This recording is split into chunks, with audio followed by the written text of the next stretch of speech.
I don't think people are saying, hey, this Quebec player should be on, because the players aren't there, and it really is outrageous. For the first time in more than 70 years, there will be no players from Quebec on Canada's Olympic men's hockey team after the team announced its roster for the 2026 Winter Olympic Games. For many hockey fans in Montreal, this is a disappointment, as Quebec has traditionally had strong representation on this national team in the past. Surprised, because you would figure that there's always been a Quebec player on the Olympic or junior team.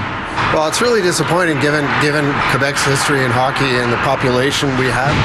On the other hand, I don't think anybody is really surprised. There's no star Quebecois players in the NHL. This is pas acceptable. I mean, it's not acceptable. Brendan Kelly, the author of Habs Nation, suggests that the lack of star players in the province could be a result of player development.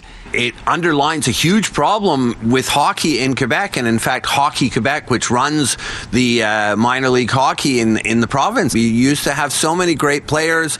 You know, you had Mario Lemieux, you had Ray Bourque. I mean, the list goes on. Stéphane Richer, Claude Lemieux. There were great players forever, and now there really aren't.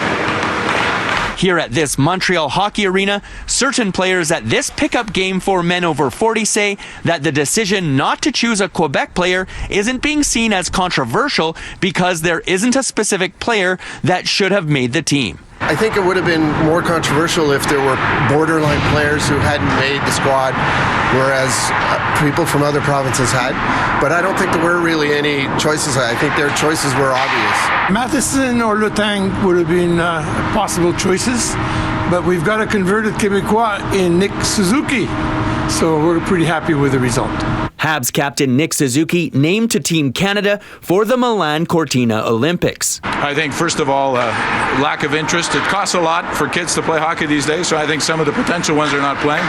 And second of all, there's too many European and international players now, so the room for Canadians now is getting smaller and smaller all the time. You know, people say, oh, it's more expensive. It's more expensive everywhere else. But why is it that Quebec has fallen so far behind as compared to Ontario and the Western Hockey League? I mean, it doesn't make sense. It's really the societies aren't that different. So you don't have the players, and it really, you have to say, why is it that Quebec isn't producing these players?